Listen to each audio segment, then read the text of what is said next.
Hey everybody, welcome to Shadow Skull Studios. It's Raven Wolf. We're doing another deck list for our deck list Fridays that I do want to keep up. I'm wondering how many decks I can come up with some new stuff like that in the future. But yep, today we're doing an Aminatou deck. I'm calling this deck Don't Blink because we're just going to blink stuff, flicker stuff, all that type of stuff. Also guys, if you enjoyed my content, please like and subscribe and comment down below on any ideas you have for the deck. And yeah, we'll go ahead and get into it. Ooh, if I can scroll, mouse got stuck. Alright, so Aminatou is basically going to be the +1 is draw a card, put a card from your hand on top of your library.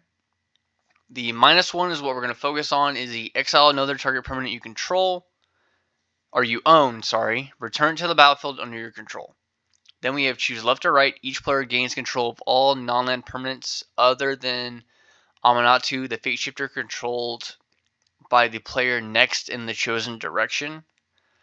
That we could kind of do for shenanigans. Like if one player just pops off and you, like if they're next to you, cool, I'm just going to take your board, that type of stuff. Alright, so going down to our Planeswalkers, we have Karn Liberated. We're mostly going to do on the +4 and the -3, which is target player exiles a card from his or her hand. -3 is exile target permanent. -14 is restart the game, leaving in exile all non-aura permanent cards exiled with Karn Liberated.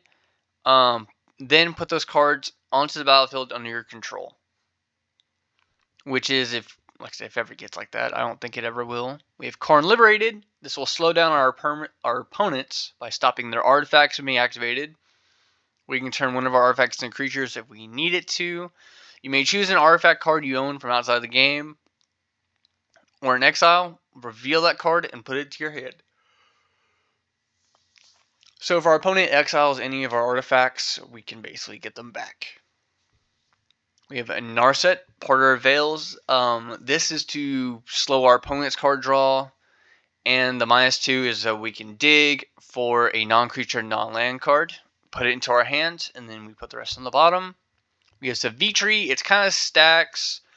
Essentially, the +1 is make it to our opponent has to pay 2 life for each creature attacking me or you or the planeswalkers you control. -3 is search a dragon card from your deck, put it into your hand. We don't have dragon cards in here, so I'm going to go with that. And then the -7 is just a simple board wipe. We have Tasha, the Witch Queen. When you cast a spell you don't own, create a 3/3 demon is their passive. We don't worry about that. Mostly is the +1 for draw a card, exile up to 1 target instant or sorcery card from our player's graveyard, put a page counter on it, and then the -3 is you may cast a spell from among cards in exile with page counters on them without paying its mana cost. So with Tasha, it's mostly just going to be getting removal spells from other players' graveyards and stuff like that.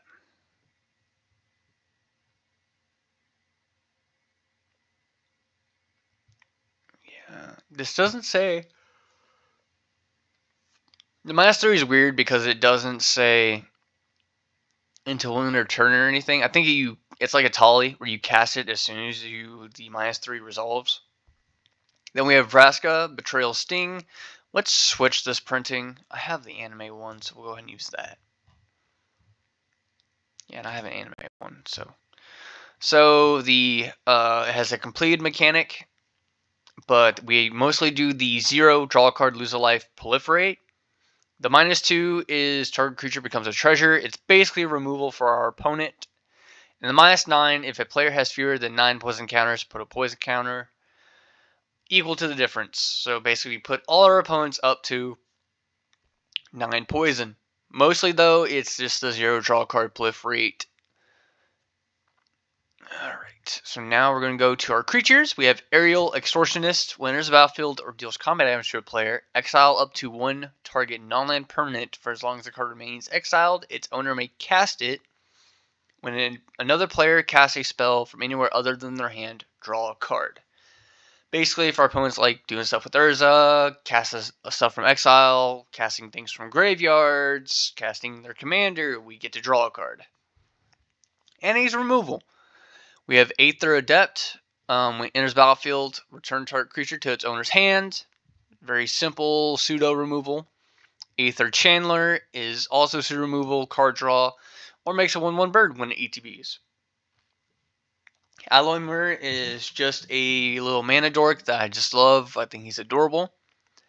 Angel of Invention.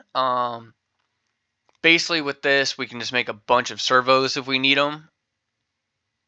But this one I'm thinking about taking out to put something else in.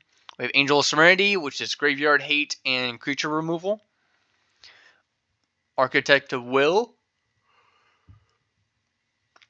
So if our opponent tries to do Approach of the Second Sun, and we think they're getting close, we can kind of just keep shuffling it back farther down to their deck if we want to, or if we know they're going to get a combo piece, stuff like that. So yeah, Architects of Will I think is a pretty decent card to blink. Archon of Cruelty. When there's a battlefield or attacks, target opponent sacrifices a creature or planeswalker, discards a card, and loses 3 life. You draw a card and you gain 3 life. Mostly we're going to do the ETB, but yeah. Azor the Lawbringer. When there's a battlefield, each opponent can't cast instant or sorcery spells during that player's next turn. So basically what we're going to do with this one is we're going to shut down instants and sorceries so our opponents can't do it. We have Baleful Strix, so we need to draw a card, but it's mostly just going to be a defender. Let's go ahead and scroll down. Deep Glow Skate. We're basically going to double the counters on each of our planeswalkers. Disciple of the Vault. If our opponents are going to be using treasures or going to be destroying our artifacts, this will start basically draining our opponents to gain some life back, get some value back from having our pieces removed, and it will kind of hopefully stop them. We have Displacer Kitten. Basically, when we cast a non-creature spell, we get to blink something that's a non-land, so we can also blink one of our planeswalkers, and yeah, stuff like that. We have Dusk-Raider Peregrine. That is not supposed to be in the deck. We're going to remove that. It's supposed to be Peregrine Drake. Is it not in there?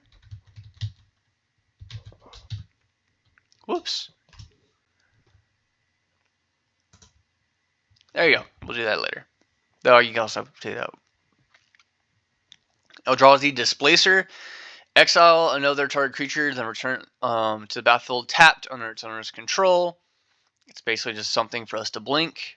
Ezreum Agency Chief. Basically, we're doing this for the Investigate. I just think this is mostly a pet card in the deck, but it's also too we can sack an artifact to do something with Disciple of the Vault to drain our opponents, but also we can give Ezreum keywords, which I think are important. We have Felidar Guardian. Basically, when it enters the battlefield, we flicker something. We're going to be flickering that a lot, hopefully. Fleshback Marauder.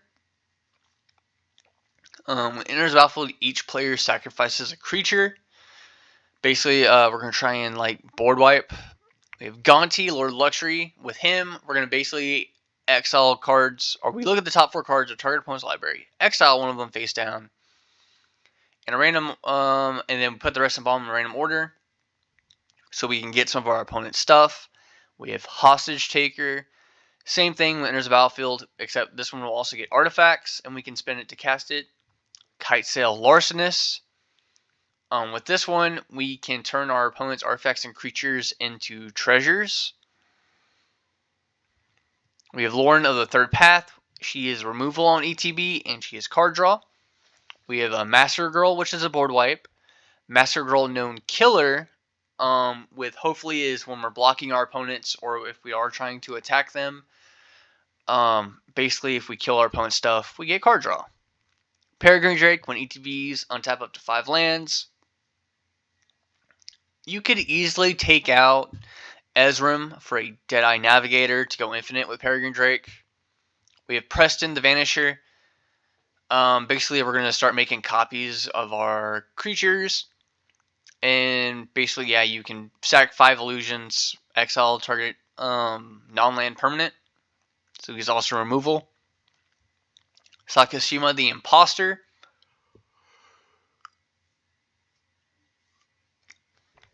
Basically, he can come in as a copy of Felidar Guardian to do infinite blinks if we want to. We have Solemn Simulacrum. When ETBs, we get a land. When he dies, we draw. We have Soul Herder. Basically, whenever a creature is exiled, we put a counter on him, so he'll just get big. And then at the beginning of your end step, you may exile another target creature you control, then basically flicker it. Spark Double can come in as a copy of our commander.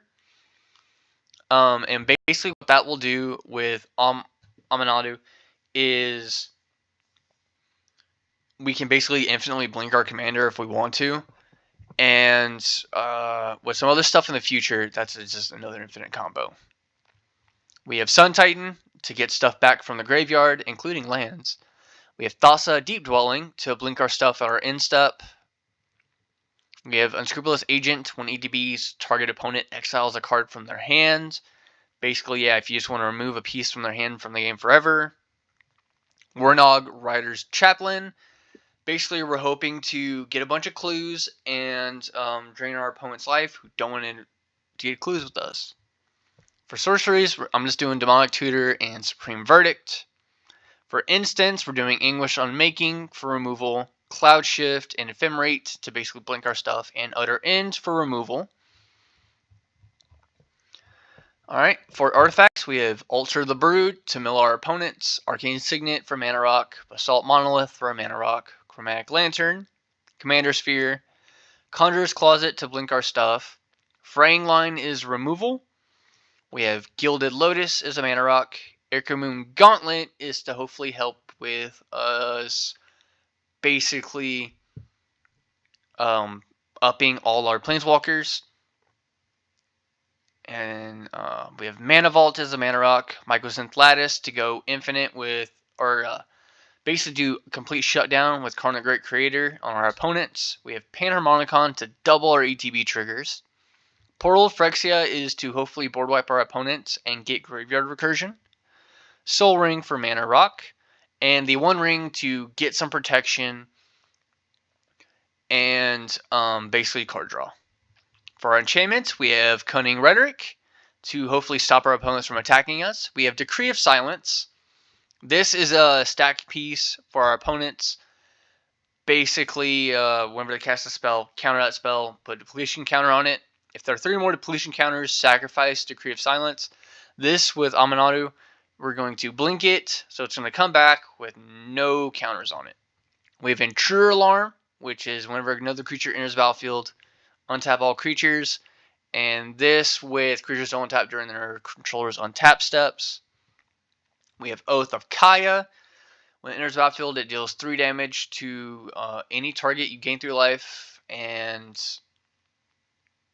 whenever an opponent attacks our Planeswalkers, basically we're going to deal 2 damage to them and we're going to gain life so we can get some value. We have Oath of Teferi to double our Planeswalkers' abilities. And it also blinks something. We have Teleportation Circle to blink something on our end step. Lands, I kept it pretty basic. We have a Command Tower, Exotic Orchard, Godless Shrine, Hallowed Fountain, which are a good thing they're going down in price. We have 8 islands. We have a Peat Bog. And basically, it comes in with 2 depletion counters. Remove a depletion counter from it. Yet you get 2 black mana. So we can blink this with our commander to get extra mana. We have 8 planes. We have a Royal Recorder Tower, so we have no max hand size. We have a Surprise and Scary. Basically the same thing as Peat Bog. It's just a good ramp spell in my opinion. We have 8 swamps. We have an Urberg to turn thing to swamps, just in case we need black mana. And we have Vault of the Champions, which is just a really good dual land. So, yeah. And of course, we're going to go ahead and we're going to play test this deck. So, let's go ahead and play test it. We're going to restart.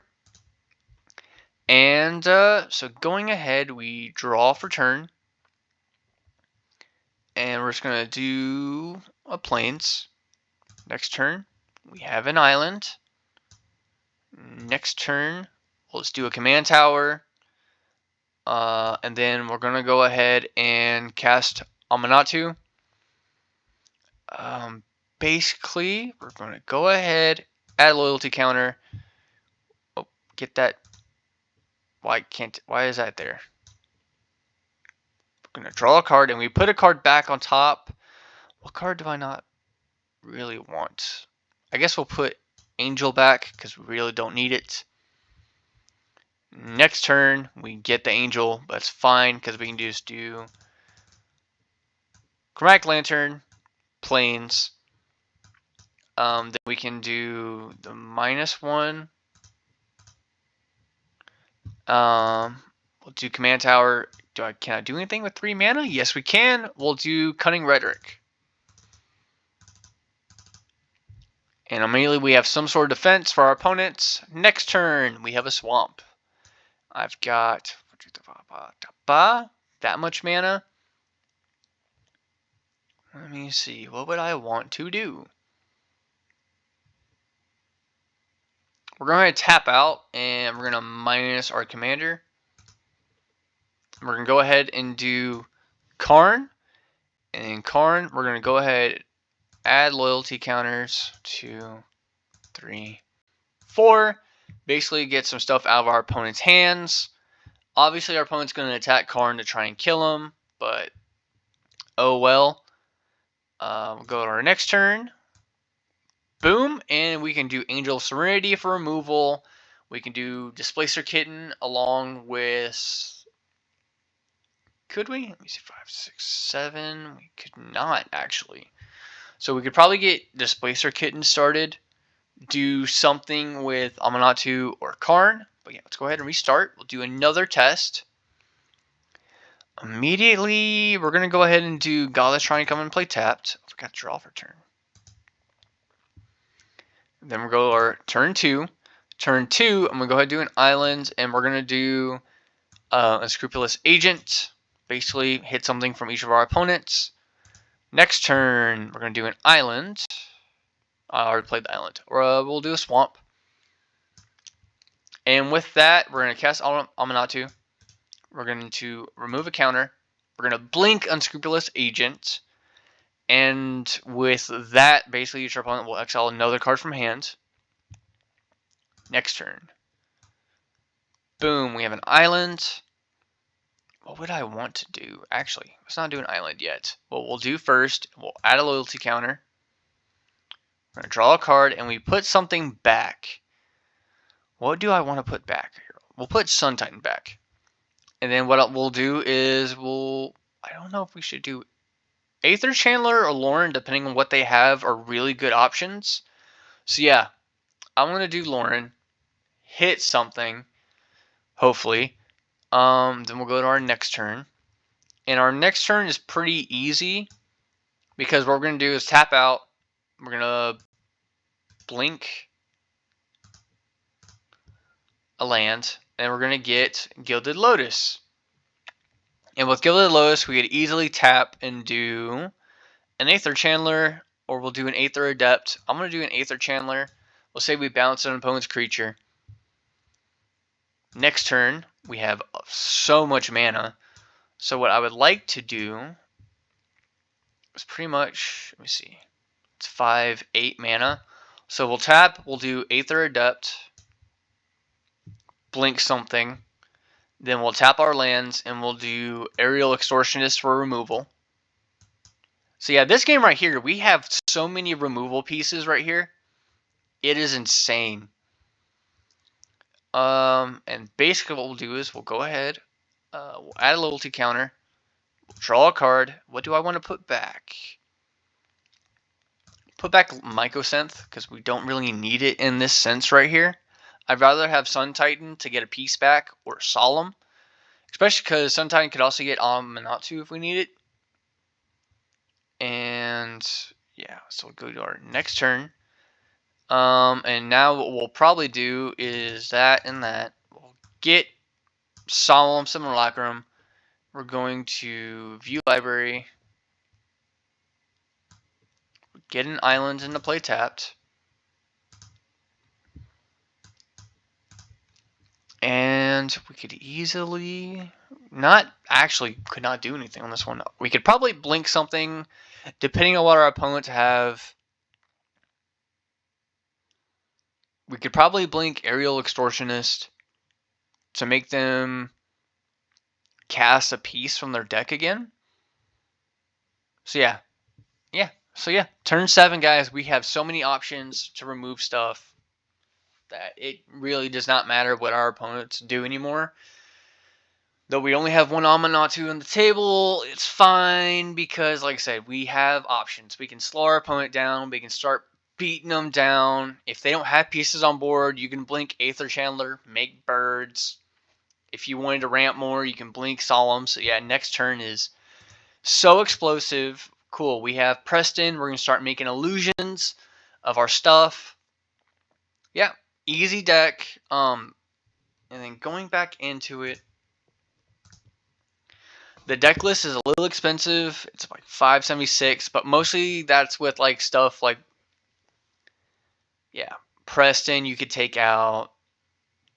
Yeah, there's some pieces in here you could easily take out or go to cheaper art, because like look, Spark Double, you could switch the printing down. Oh, I guess you couldn't. Wow, Spark Double is still a little expensive, huh? Oh, there you go. There's a $549 one. If we wanted to, you could for each of these cards, you could probably make the deck a little cheaper. You could take out Portal of Phyrexia because it's a little bit expensive at 9 mana. You could take out a bunch of stuff like, yeah, because what Urberg, we could easily take out Orborg and put in another land. We could like I said, what, Karn, yeah. You can take out probably, I think you can use a cheaper version of Vraska. Yeah, you could easily go down in price for Vraska, like that one's half the price. Boom, there you go. We're cutting stuff down already. And yeah, because a lot of these pieces, guys, that you want to blink, we could. And there's easy ways to upgrade this deck already. But yeah, guys, tell me what you think. And I'll see y'all again next time. And again, guys, please support the channel with a like and a subscription. Bye-bye.